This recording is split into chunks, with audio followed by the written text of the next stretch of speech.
Well, it's time for another twist rate. We always get questions about twist rates. What's the appropriate twist rate? What is too much twist rate? And we get lots of arguments about them. And I'll have to confess that I am not absolutely positive you cannot overstabilize a bullet, but I've always said you can't. Once you've got gyroscopic stability in your bullet, it doesn't matter if you add another 1,000 RPMs to it, or even, I suppose, 10,000, other than maybe tearing the bullet apart if it's too frangible, has too light of a jacket. However, there are some other things that could happen to mess you up. And someone who has got a fairly good handle on this after a recent trip to Africa and some trouble with a 375 H&H, believe it or not, is John McAdams of the Big Game Hunting Podcast. John, what is all this you've been trying to tell me about the 375 and twist rates and stability? What's going on? So that's a really good question, Ron. So first, thanks a lot for having me on the show. You and I have talked for a long time. You've been on my podcast a couple of times. Those episodes were really good. So it's a pleasure and an honor to be here talking with you and your audience today. So backing up a couple weeks here, gosh, maybe it might have been a month or so now, you had a podcast where you were listening to some questions that some of your listeners posed to you, and one of your listeners referenced one of my podcasts with some stuff Kevin Robertson was talking about it and whatnot. And so I wanted to, I guess, kind of start with that and some of the issues and problems that we discussed in that podcast, give you some more context in it, then we can talk about this rifling twist rate deal in a little bit more detail. Okay. So, in your podcast, the listener asked you about a podcast that I had with Kevin Robertson, veterinarian and professional hunter from Zimbabwe, author. He's been on my podcast many, many times, and he and I were talking, gosh, it may have been about a year ago, talking about elephant hunting. And elephants, as you well know, are gigantic animals, require a tremendous amount of penetration in order to reach the vitals, especially on that frontal brain shot. And Kevin, in that episode, was emphasizing the importance of not only using the appropriate cartridge and bullet, but making sure that it was, quote unquote, properly stabilized in your rifle. Not too much, but not too little as well.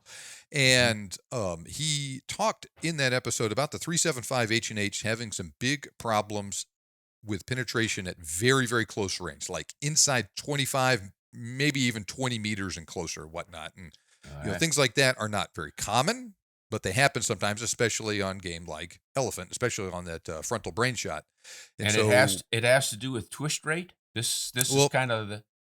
Yeah. So Kevin talked about that in the episode, that is why he thought it had to do that is what he thought was the issue with it. And maybe he was right, maybe he was wrong, but he made some changes in the way that he did things, and the problem went away, and all of that. But this is one of those things that it crops up just enough with the 375 that I've heard of other issues besides what Kevin was describing on different animals and this and that. And what he talked about was the bullet, quote unquote, going to sleep, where as it exits the muzzle, it is the most unstable that it is, and after it travels a certain distance, it will, quote unquote, go to sleep, become more stable, and then penetrate better as well. And this is something that is an issue with basically every single cartridge, every single bullet, but it's a much bigger problem with some than it is with others. And it's one of these things that you may not even notice it being a problem most of the time, unless you're using one of those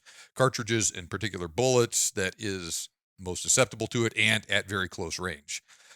In that episode, he talked about a client of his shooting a Cape buffalo in the head, frontal brain shot on this buffalo, shooting it really in the nose when it was looking at him at about 8-9 meters, something like that. Very, very close. The buffalo dropped, but they noticed that it was kicking and moving around on the ground, so they shot it again when it was there. And that killed it, and they were all happy, and they thought that was the end of it. That evening, the tracker brought this bullet to him and said, "Hey, I found this bullet. I know you like seeing these." And he asked him, "Where'd you find this bullet?" He says, "Oh, I found it on the buffalo's tongue." He says, "What?" He shot this thing on the nose, and it dropped just like a ton of bricks like that. You found it on the tongue? And he says they examined the skull in more detail, and they found that bullet was perfectly placed right where it should have been for that shot angle, and the bullet tumbled and stopped in its skull like that, and found it, in the mouth of this this darn buffalo, and knocked it Wow. unconscious, from Right. shooting it in the head with a 375, and it was actually the follow up shot that killed the buffalo. Got it. And so that got him to thinking, gosh, what the heck is going on here, right? Yeah, really. You shoot something at 50 yards with a 375, no problem at all. But you shoot it at very close range like that, then you start to have problems. And so he diagnosed the problem as an overstability issue, where there's a formula called the Greenhill formula, which is a very, very old formula used by, I think it was developed by a British guy, talking about trying to calculate the appropriate amount of spin to put on an artillery projectile so that it is stable. Well, he got to working in the Greenhill formula and realized, gosh, with the twist rate that I have in my 375, this weight bullet, this length bullet, etc., it's, I want to say, I can't remember the exact details, but I want to say his 375 had a 1 in 12 inch twist rate, and it needed a 1 in 18 or a 1 in 20 inch twist rate to stabilize this bullet. So he thought, okay, this twist rate is too fast. It's much easier for me to get a heavier or a longer bullet than it is for me to get a 375 with a slower twist rate in the barrel. And so he made some changes like that. And the problem kind of resolved itself, going from a 300 grain bullet, say, to a 380 grain bullet. He was also using a very old style bullet on that hunt. It was actually a client of his, but it was a 300 grain Remington solid. Kynoch style solid, very, very old design, about as simple as a round nose bullet as you can get. Switching over to a 380 grain flat nose bullet, changed the game quite a bit there. So he noticed similar problems with his 505 Gibbs, and similar changes fixed the problem. So that was the context of what he was talking about with that. Well, let me ask you then. So the bullet sounds to me like it was overstabilized, causing what? What is going on with the bullet? I mean, we know that bullets spiral on their line of travel, and that's that settling down you've talked about. After 100 yards, you should be, maybe even 50 is all it takes. But that initial wobble settles down. So initially your BC is lower because your bullet is yawing. The point of your bullet is circling around the axis of its actual, I suppose, the center of the bullet. And that creates more friction in the air. Then once it settles down to its oscillation around its core and stops that point yaw, your BC goes up because you're pushing less air out of the way. You've got less surface area dragging. Does that sound right? You're we're in the right idea with that. Yeah, the yaw of the bullet around the axis settles down the further you go. It's extremely dense and extremely complicated with all of this stuff, but dealing with it. But long story short, yeah, to a certain extent, it does settle down. And like I said, exactly how fast this happens depends on a number of different factors: the shape of the bullet, how fast it is, the air density, et cetera, et cetera. So the problems with a bullet that's not spinning fast enough are well documented, right? You have all kinds of problems. You shoot a really long, high BC bullet and a really slow rifling twist rate, and you have the bullet keyholing and hitting the target sideways, et cetera. As you increase the twist rate in your rifle barrel, you're speeding up the spin rate of the bullet, and as you get closer and closer to what that ideal twist rate is for your given bullet, etc., that yaw starts to settle down, and then there's a sweet spot with every bullet, right, where you're right there. This is exactly where you need to be. Getting a little bit past that doesn't cause problems, but the faster you spin that bullet, you can start to have some accuracy problems with it. That's why we don't use, say, a 1 in 1 inch twist rate in all of our rifles, right? If more is better, then that's just put it in everything. You can shoot every bullet that you could ever think of through this deal. So you start to see a little bit of degradation as you get faster and faster with these bullets. It's not the only factor that's going on with accuracy, and it can be a case too where you take a bullet that is properly stabilized at such and such twist barrel. You put it in a different rifle with a little bit faster twist rate, it could even shoot more accurately due to some other factors there that may have just been more favorable to accuracy in that rifle. But in general, this is a thing that just happens. And that is why, say, with competitive shooters, especially bench rest guys and whatnot, they use a slower twist rate that is adequate for whatever it is that they're doing. So they don't use the fastest they can use. Really, they use something on the slower end of what is most optimal for whatever that bullet is to properly stabilize it.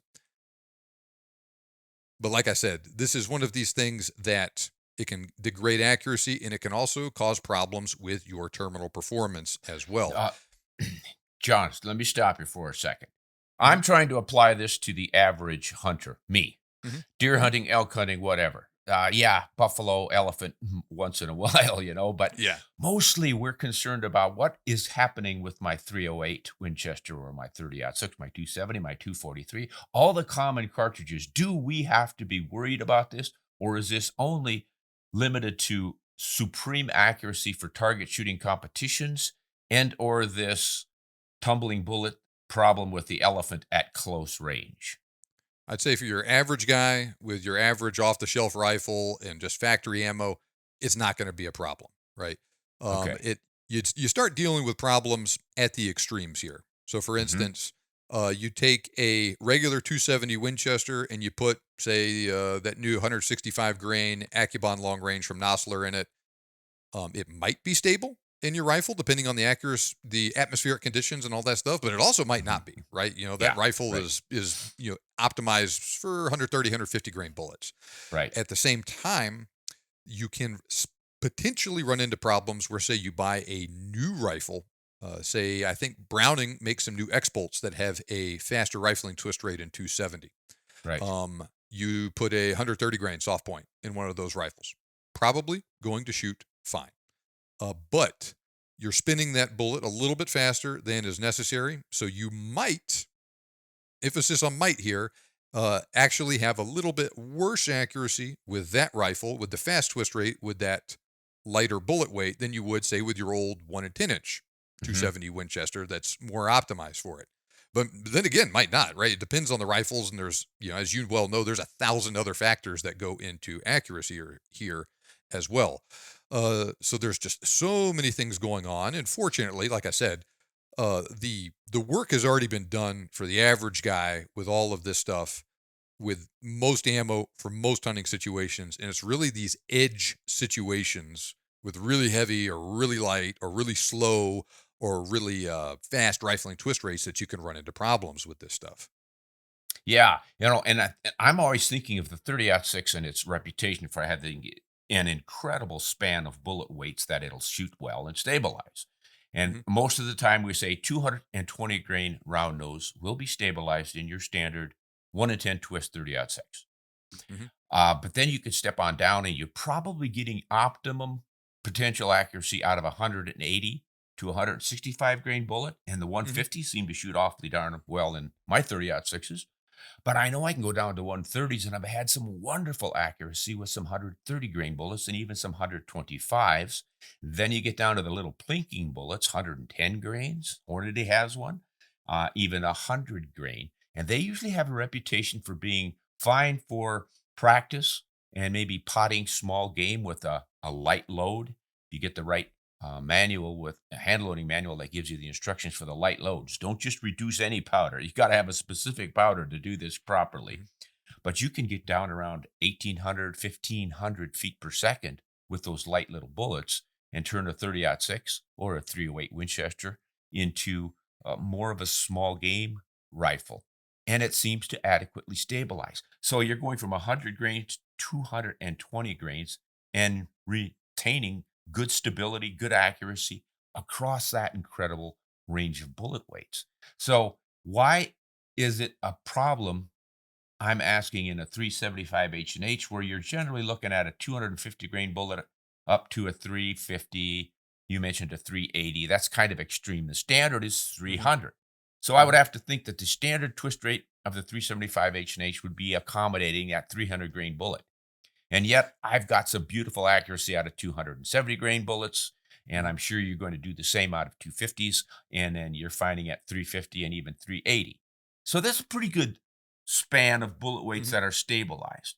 And that tells me that the average hunter with his deer elk rifle doesn't have to worry about his twist rates because the factory ammunition has been built to fit what is generally the standard twist rates for that particular cartridge. Does that Mhm. sound right? I would say so. Yeah. Like I was saying, it's the edge cases where you might Hmm. run into problems here. And this is also a thing too where, with the 375, if you're getting 1 to 2 minutes of accuracy out of it, right, that's pretty good, right? Generally with a 375, you're shooting bigger targets, not at usually very long range, etc. Right. And this is a thing where even if there was a tiny bit of problem, say a tiny bit less than optimal accuracy or a tiny bit less than optimal penetration, you might not even notice with it Right. too. But with an Um, elephant, you notice. You're right, because an elephant, gigantic animal, especially on that frontal brain shot, you're Yeah. looking at Yeah. multiple feet of penetration before it even Mhm. reaches the brain. So With that, what is going on with that bullet that caused it to have reduced penetration? You mentioned the frontal brain shot on the buffalo, and the bullet went somewhere else, hmm and then the elephant. So tell us exactly what is happening that makes that bullet lose penetration. that is a good question. Now, it is one of these things that there's not a lot of like hard studies doing it. It happens just often enough for people to notice it, Hmm. but the situations where you run into problems with it aren't super common. So there's enough to have stories about it, but it's not one of these things where every elephant or every buffalo or whatever people are shooting is having problems with it. So Kevin, in this particular case, thought that the bullet he said the way the bullet looked, it looked like it tumbled after it struck that buffalo, and he said that he has seen and heard of stories like that with similar performance, but all at very very close range. Once again, right, you shoot Hmm. that buffalo at 50 yards, no problem at all like that. And so he was thinking that the bullet was just taking a little bit longer to quote unquote go to sleep after it left the muzzle, and So that it's is why more you it's yawing a little bit more than okay. is ideal. And so if you're striking a tiny bit, say with the bullet yawed in one direction or another instead of just straight on, especially with that old Kynoch round nose design, it's a little bit more susceptible to tumbling. Now this may have been. Go ahead. Well, I was just going to say that that makes sense now. I'm picturing this. So your bullet's leaving the barrel, and we always imagine it's just as straight as a laser beam, but it's not. hmm The tip of that bullet is sort of going around the clock. The base of the bullet may be right on where it should be, but that tip is like a top that's not spinning quite properly till it hmm settles down and goes into that nice smooth spin. So if your bullet strikes when the tip is angled off, yawed off to the up or down, left or right, somewhere off of dead center, then it has friction more on one side than the other, and that pushes the bullet in that direction. hmm And that's why it starts to tumble. And hmm you're no longer having straight line penetration to the brain. You're going down into the tongue or off to the side, and et cetera, et cetera. hmm He noticed similar issues with 525 grain solids out of his 505 Gibbs, where he Hmm. would shoot buffalo with it and it would have very impressive performance. The buffalo would die, but he noticed a lot of they would very rarely exit, no matter what the angle. And he said that the entrance wounds were oblong. They were not perfectly circular. And said it Right. happened enough that he's like, "What the heck is going on here?" And then one time he shot a wounded buffalo that was running away. Client shot it, wounded it, was running away, and he shot it, hit it at 170 yards, something like that. And he said that this bullet drilled straight through both shoulders of this buffalo cow and just kept on going. He said Hmm. both the entrance and the exit wound were perfect circles. And so he thought, golly, what the heck is going on here, right? You shoot him at 50 yards and it's having a problem with the 505 Gibbs, but with penetration, but you shoot it at much longer distance. It's just going straight through, and who knows, right? Yeah. How much further it would have penetrated. And so it may have been an even bigger stability issue with the 505 Gibbs with those particular bullets. Like I keep talking about these old Kynoch style bullets, very basic round nose design, and especially with that 505 Gibbs, the bullets themselves potentially could have been very, very old as well, right? This is old British design. He was using very, very old ammo. It may have, like I said, these bullets may have been 50 years old that he was shooting. And so he may have had problems with metal fatigue or something like that going on in the bullet that made them more prone to tumbling or something like that than would have been the case with a brand new bullet right after it was come off the press. You look in his book, The Perfect Shot, there's a big lineup of bullets in there, all Kynoch solids that are bent and squished on the rear and all kinds of weird things that you don't want to see in a solid bullet. And so it is possible, right? That was going on with that. And an example that is brought up a lot is, say, an out of balance tire on your car, right? You put new tires on your car. The people at the tire place are going to put lead weights on them to make sure they're perfectly balanced. But man, if something happens, a tire gets damaged or it's just not balanced appropriately or whatnot, you drive at 20 miles an hour and it's no problem. But man, you get up to 60 or 70 miles an hour and that tire is out of balance and it's spinning faster and faster. You go bop, bop, bop, bop, bop, bop, bop, right? Your car's shaking and you're really hearing it and all of that stuff. If there is an existing stability problem in a bullet, the faster you spin it, well, the more problems that you could potentially have with it. It could be just due to a poorly designed bullet. It could be a bullet that was damaged in one way or another. And then it's one of these things where if you shoot it potentially at a slower twist rate, may not have too bad of problems with it, but you speed it up a little bit and you can have issues. Fortunately, we don't have a lot of bullets these days that have big stability problems with them, right? Hornady or Remington, they're not going to be selling ammo that has a known stability issue with it because it's not going to shoot worth a darn. It's going to make people mad. And so those things kind of get thrown by the wayside. And so I think this is what may have been going on with Kevin, just an old bullet that, had some problems that were exacerbated by spinning it too fast or something like that. With it, it's hard to tell because it happened so long ago, and you're not recovering the bullets, and you can't do a forensic deconstruction of what the heck happened with it. And so, he was kind of searching for things that could have potentially explained it, and that like I said, we'll never know, but that could very well have been the issue with these particular problems, especially with that 505 Gibbs. But going back to what you keep talking about, average guy with a 308 or 270, almost certainly not going to be a problem. Yeah. I mean, the penetration issue, even if your bullet did tumble a bit on a small animal like that, you don't need a heck of a lot of penetration anyway. Mm-hmm. So, but I think it's good object lesson. It helps us understand more fully this whole business about twist rates, because there just seems to be a lot of confusion these days about it. And it's understandable when you hear about it. Back in the old days, you just never heard about it. You bought your rifle and you bought your ammo or your bullets and you loaded them. They were all pretty much tailored to the common twist rates of rifle barrels. Mm-hmm. And not every rifle barrel, by the way, folks, is from the factories are all standardized, like 1 in 10 twist for your 308s. Sometimes they're 1 in 11. Sometimes they make them 1 in 12. It's up to the manufacturer. They do not have to adhere to a standard. It's just that most of them realize that your typical bullets across the spectrum of loaded ammunition are going to need to be spun about this fast. So they go with what they think is going to accommodate most of them. So don't freak out about your twist rates when you buy a rifle, unless you're, as John said, looking for the extreme ends. Like, I want to shoot the longest, highest BC bullet possible in this caliber, so I need a fast twist rate. Do your research and figure out what twist rate is recommended for the length of the bullet. It's not the weight of the bullet. Weight obviously increases with bullet length, but you can get copper bullets that don't have the density of lead bullets for the same quantity of material. So you're going to have a longer bullet in copper that doesn't weigh as much as a bullet in lead, and the lead bullet might stabilize because it's shorter. It's the length that requires faster twist rate to stabilize.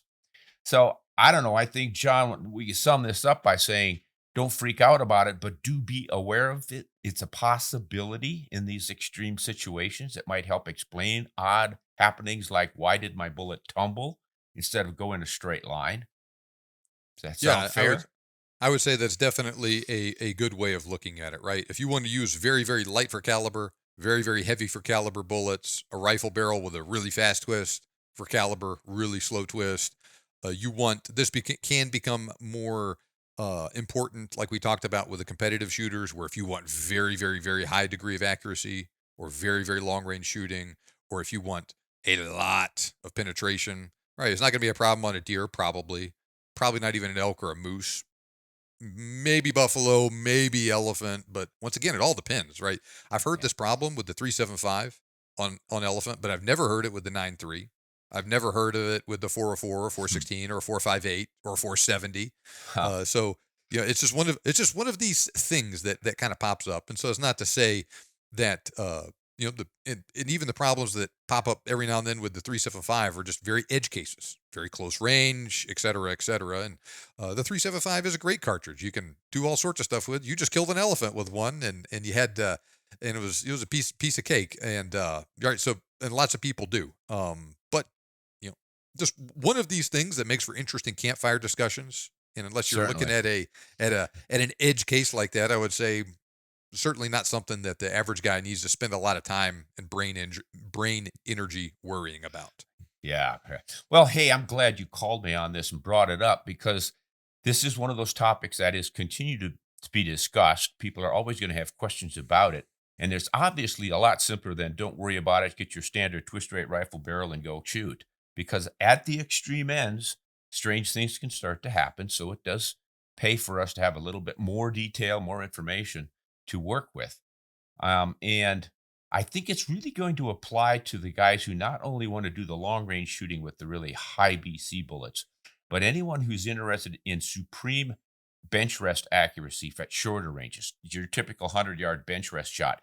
You're not going to choose a fast twist when you know that you're going to be shooting a fairly short bullet Mhm. with a flat base. They tend to shoot a little bit more accurately, it seems, for bench rest. But those bench rest people seem to know that. And the average folks, like me, buying a rifle for hunting, aren't freaking out about, is this going to shoot 1/16th of an inch tighter groups than if I Mhm. go with a little bit faster twist, or am I going to want my general twist to handle a little of everything? I can shoot light bullets at varmints, I can shoot heavy bullets at moose and elk, and I can go right in the middle for my deer and pronghorn and the rest of it. Seems like a pretty reasonable way to approach this thing. I would say so, yeah. Um, but like I said, just makes for interesting things to talk about, and for nerds like me to really dig into things like that. Like, what the heck happened here? Yeah. And like I said, who knows what exactly the case may be with this as well. Some things you'll never really find the answer to, but that's also what makes it interesting too. You bet. And, I'm always glad nerds like you bring this stuff up, because you help us all stop and expand our minds a little bit and think about these things. And it helps us to understand the whole program. The more we know, I think the better we shoot, the better we hunt, the more prepared we are to buy the right rifle, the right ammo, the right bullets for our style of shooting. Anything like this pops up in the future, are you willing to come on again and lay it out there? Oh, 100%. Yeah, I Well, really enjoyed coming on today. Thanks a lot for having me. Like I said, it was an honor and it was a lot of fun. This is one of the things I just really enjoy talking about guns and bullets and oh ballistics, et yeah. cetera, et cetera. I'm a nerd through and through. I know there's a lot of people that listen to your podcast that listen to mine, and vice versa. For those of you that really like digging into details like this, check out the Big Game Hunting Podcast. I talk about cartridge comparisons and cartridge profiles in detail. We talk about this on a lot of different cartridges, some that are appropriate for Africa, some for all sorts of other stuff. I've had Kevin Robertson on the show, I want to say 15 times, talking about Wow. various different parts of hunting in Africa. Got some phenomenal stories, very interesting lessons learned over the years doing that stuff. Those are always great shows. And but yeah, check out the Big Game Hunting Podcast, any of the podcast apps, or go to biggamehuntingpodcast.com and check it out there. I'm sure there'll be something that, if you like guns and ballistics, something for you to enjoy. Yeah, John, does that take them to your website where you have all your written blog articles too? It does, yeah. So I have a page on my website for the podcast. That link that I gave you will take it to you there, but you can also access all of my written materials on there Yeah. as well. That's what I wanted to bring to everyone's attention. John has some really nice details on cartridges and bullets. The sort of stuff I cover on Ron Spomer Outdoors. John does a great job of that as well, so you can get his perspective, and he does an excellent job of diving deep into cartridges and their performance and ballistics and all the rest of it. So check him out. Thanks for joining us. That was what I call a correction of a correction. And we always enjoy that. I always tell my listeners anything we get wrong, just jump right on us and tell us why we have it wrong and give us the correction, and we'll be happy to air it. And this was an example of you correcting someone else that I tried to correct about something else that I got wrong in the first place. Well, we'll see if somebody needs to correct me on anything that I said. Yeah, maybe we'll get some. All right. Yeah, I kind of think we're going to get some more responses on this twist rate stability stuff because it's always a puzzle. I don't think anyone completely understands it, but I am going to continue digging into it. And if I come up with anything new, folks, I will present it on my podcast or on my regular channel, and I think John will as well. So stay tuned, and until next time, thanks for joining us at Ron Spomer Outdoors Podcast. Hunt honest and shoot straight.